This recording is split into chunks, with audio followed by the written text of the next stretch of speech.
Brought to you when we talk hockey by Common Crown Brewing Company in Southern Alberta. Turning your everyday common beer into a unique and exceptional experience. Visit commoncrown.ca.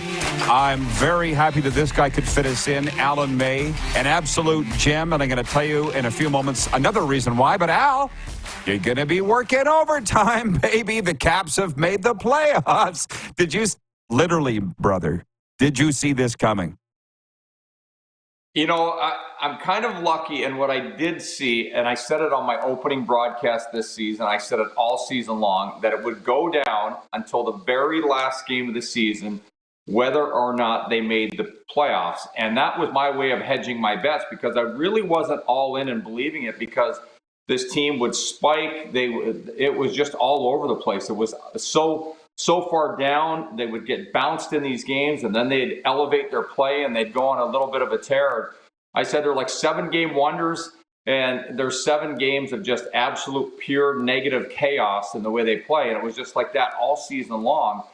But I love the fact that when they lost big, they were able to clean the slate. And I always said this in playoff games. You've seen fans over the years, how they overreact, and especially now that we have social media.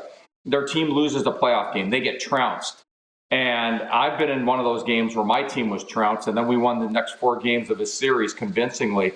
But a loss is just a loss, no matter what the score.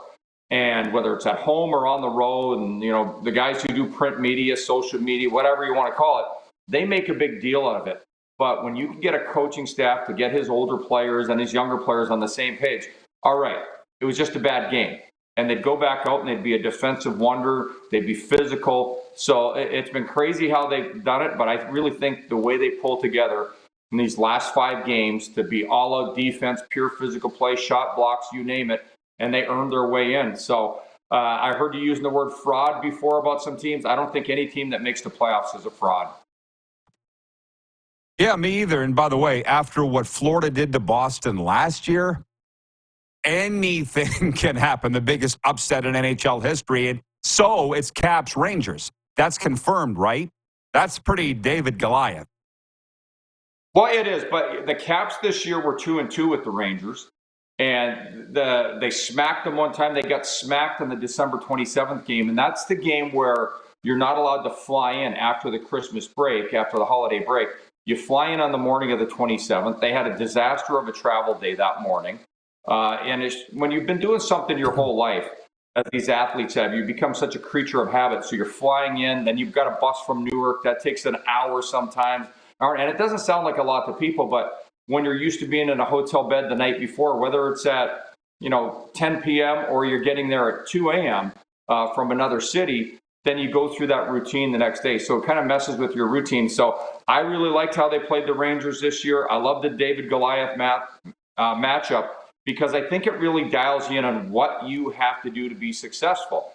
And the Capitals should know more than probably any team in the NHL right now what works best for them, what their identity has to be in a playoff game. And they know that they're going to have to be super focused on the middle of the ice defense, not getting in a track meet, not racing back and forth. And they've got to be all about shot blocks, about getting a stick on a puck no matter where it's at, back checking like you've never back checked before. And that's how they won that game in Philadelphia last night. That's how they beat Tampa the other day. That's how they beat Boston on Monday night. So their identity has to be all out pure defensive hockey. I hope to have you on more this spring to talk about these series. Time is limited, though, and I wanted to give you some time to talk about this. Chris Chelios was in yours and my favorite town on the weekend, Estevan, for the Bruins fundraising dinner. And did you see the story that they talked about either how did he get to the NHL or how did he explain his longevity? I wasn't clear on the question, but his answer was, Alan May and I had the same trainer. And I was like, here's that name, Alan May, popping up again, this time with Chelly. What's the story there?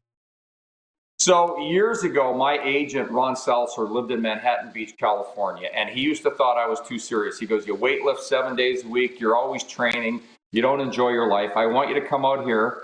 I'll get you a place in Manhattan Beach, and I'll find you a trainer. Well, he found me a trainer, and I walked out on the very first day. Like, the guy was so bizarre. I couldn't stand being around him. But one of my best friends from D.C., who's now my business partner in Tampa, kept telling me about this former hockey player that was training out of Gold's in Venice. And he said, he's got a couple of black belts. He was a collegiate hockey player. He's trained the U.S. Olympic judo team and maybe the wrestling team. Just like he's so far advanced from everyone. And so I reluctantly went and did a workout. It was the hardest thing I ever did.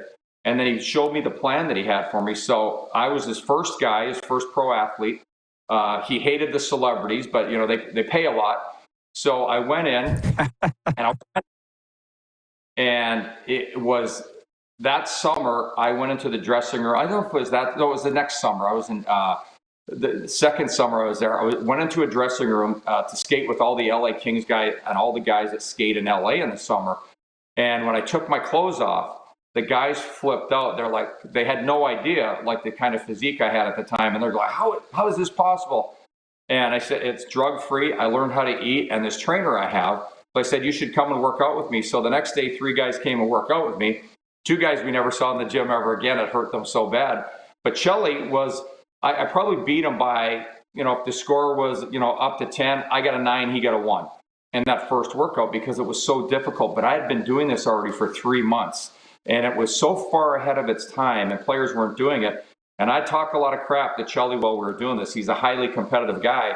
And then we just started doing this nonstop. We had this whole thing, and we were stronger than we ever were, but I think mentally tougher. And fortunately for him, he just did it full time.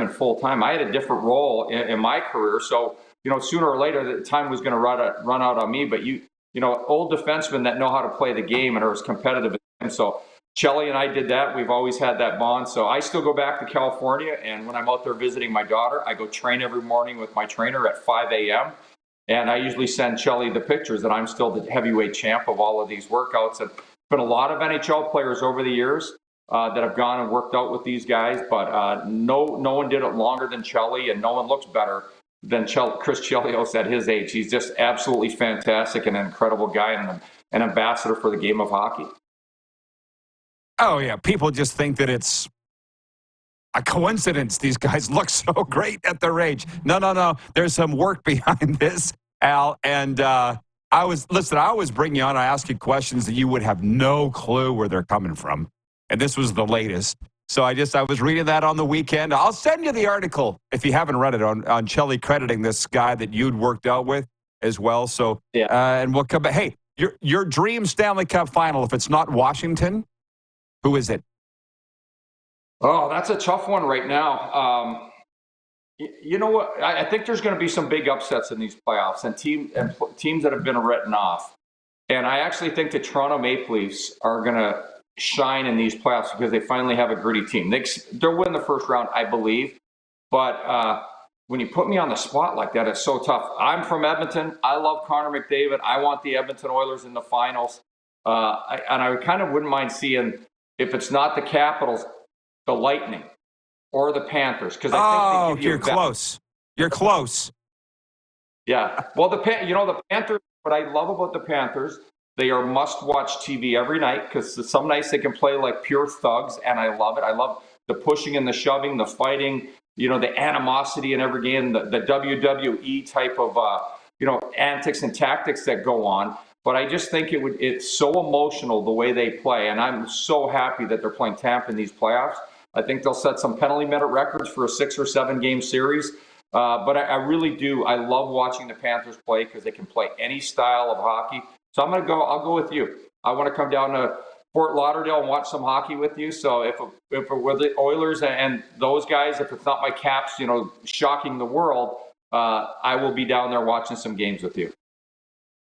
That would be fantastic, man. Well, hey, I got to get a note into NHL Network. They were carrying the Caps game the other night, and in the intermissions, they were breaking away from your broadcast and putting their guys on. I'm like, hey, I need to see Al. Quick breaking away from these intermissions here. All right, Alan. They drive us crazy with that. We wish we could be like they would just take our entire broadcast on those nights, but and our fan base hates it. So I love all the guys that work there, but I want our broadcast on the air all over the place. I get it. Yeah. All right, Al. Thanks for the time, man. Enjoy the hockey. See you, man. Washington Capitals TV analyst Alan May.